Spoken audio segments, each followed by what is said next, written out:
used to feel so proud of how productive I was as a mom.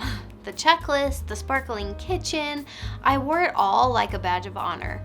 But beneath all of that doing, I was actually hiding from guilt, from shame, from not feeling good enough as a mom.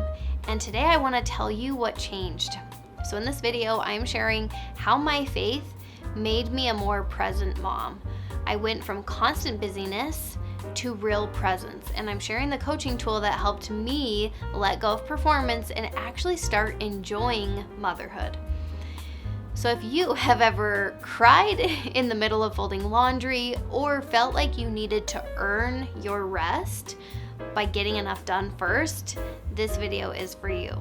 I'm going to share a real story that happened to me, one of those stay-at-home mom days that looked really productive on the outside, but actually left me feeling completely burnt out on the inside. We are also going to talk about a life coaching concept called buffering and how faith, not perfection, is what actually leads us to peace in our life. And if you want to take it even further, I do have a free ebook for you called You Were Made for This.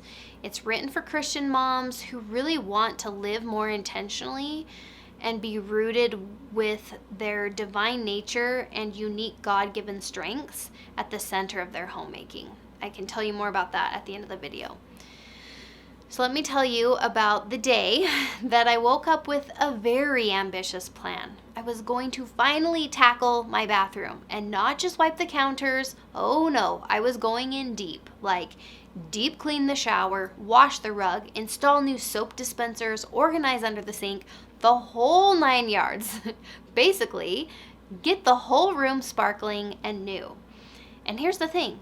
This was not just a spontaneous urge to tidy. I felt ashamed. I had been putting off cleaning the shower in particular for way too long. Like, it was gross. I keep up pretty well with the toilets and the sinks and the mirrors, but the shower, it was honestly embarrassing. And the thing is, no one was ever seeing it but me and my husband.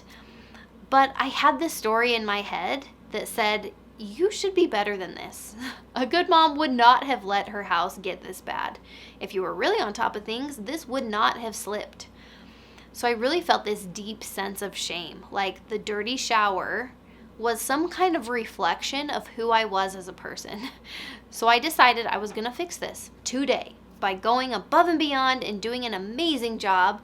The plan was clean the bathroom start to finish, all before my husband got home from work so that I could surprise him. And maybe then I would finally feel like I was back on top of things again.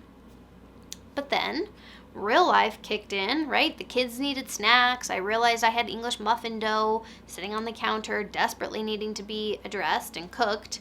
I had laundry that I needed to switch, and someone was texting me about something, I can't remember what. And in between all of that, I'm trying to remember what step I'm on with this whole bathroom project, right? I was racing the clock all day long, totally stressed out, not just trying to finish, but trying to redeem myself through that finish. I wasn't cleaning from love. I was definitely cleaning from guilt. And not just a little guilt, like the really heavy kind that was just in my chest, tight. So by the time my husband came home and headed toward the bathroom, I followed him, wanting to show him my progress. And before I could even finish my sentence about what I was doing, I just started crying right there, sobbing on his shoulder in front of this mostly clean bathroom, because all that effort, all of that striving, I hadn't even finished what I set out to do. I had been pulled away so many times throughout the day, and it still wasn't perfect. And instead of feeling proud of what I had accomplished, which was a ton, by the way, all I could feel was shame that I had not done more. Does that sound familiar? It was in that moment that it hit me. This was not about the bathroom. It was about how hard I was working to avoid the feeling of not good enough. I was scrubbing my guilt away. I was rearranging soap bottles, trying to silence that shame.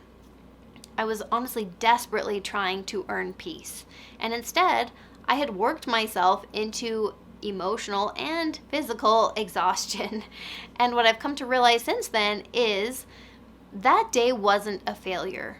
It was a turning point because for the first time, I finally saw it. I saw how I was using busyness as a buffer, and it wasn't bringing me peace. It was just postponing the moment that I finally would let myself feel. And that's what happened in the bathroom with my husband.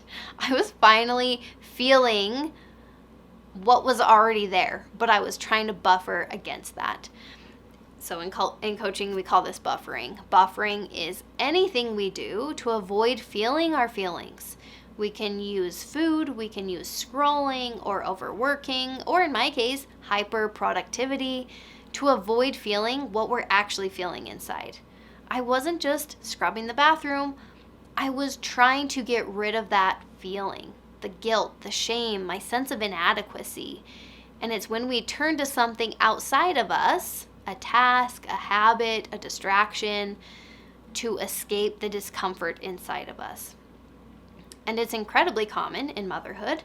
You might be buffering if you feel guilty for losing your temper with your kids. So you throw yourself into reorganizing the playroom instead of dealing with that guilt. Or you feel like you're not doing enough, so you sign up to volunteer even though your plate is completely full. Maybe you're feeling bored or lonely, so you scroll Instagram for an hour while ignoring that ache inside. You feel inadequate because dinner is late, and so you bake cookies to make up for it. You're overwhelmed by motherhood, but instead of resting, you deep clean the fridge. Buffering doesn't always look like avoidance. Sometimes it looks like that productivity, but the motive is what's different. Are you acting from peace, or are you trying to outrun your feelings? And the truth is, negative emotions don't need to be avoided. They are just vibrations in the body. Most emotions, when you are allowed to feel them, or when you allow yourself to feel them, I should say, they pass through us in about 90 seconds. I had to learn to, what I call, let myself have some tears.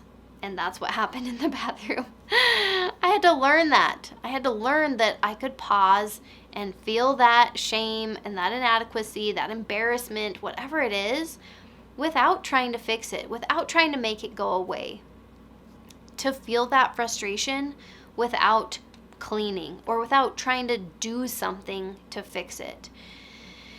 And every time we do that, we gain confidence in our ability to handle any emotion. If we can just sit with that, that will teach us that we are capable, we are competent, and we are able to just feel. We are allowed to feel. The beautiful thing is that when you stop buffering, you start meeting yourself and getting familiar with yourself.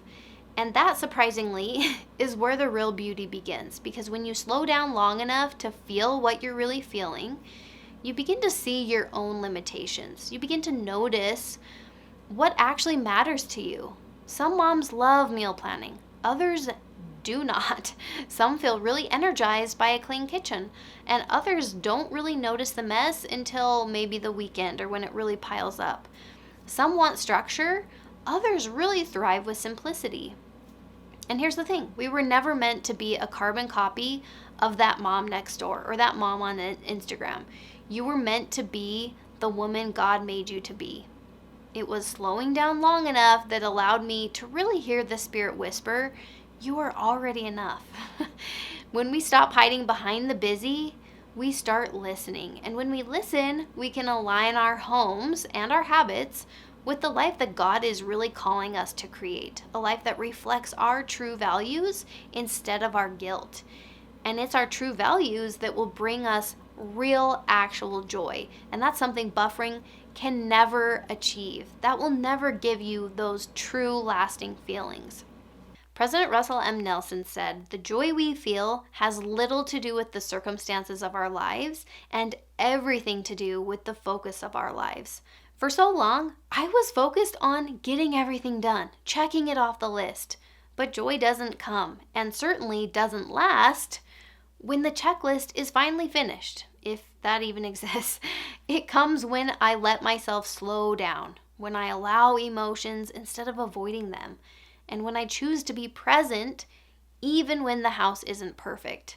Faith is what helped me trade hustle for stillness, and faith is what invited me to really show up, not as a perfect mom, but as a present mom.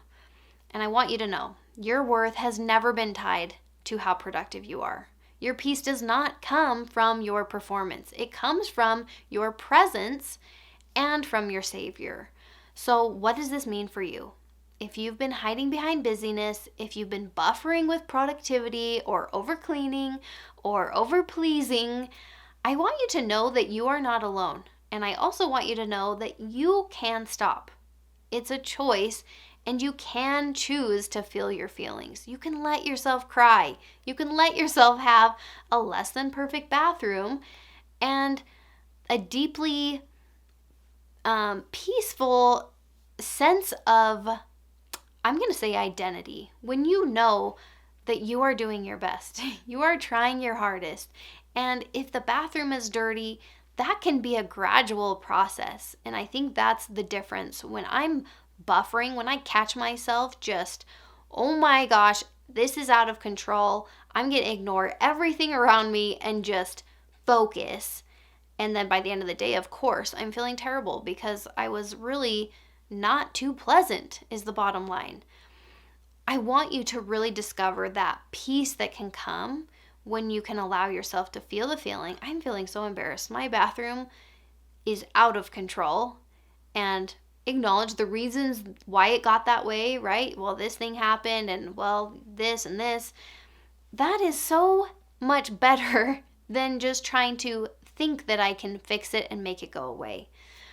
If this message is resonating with you, I would love to invite you to download my free ebook. It's called You Were Made for This. It's written for moms who want to stop performing and really start living with purpose and joy and peace. That link is in the description. You do not need to earn your worth through your to-do list. You are already enough right here, right now. And when you can stop buffering and start allowing, you will discover that peace isn't on the other side of that performance. You're not going to finally achieve that feeling once that thing is done. You have to be able to access that feeling regardless of the circumstances around you. It's right here waiting for you as you allow it in. You're doing amazing, and I'll see you soon.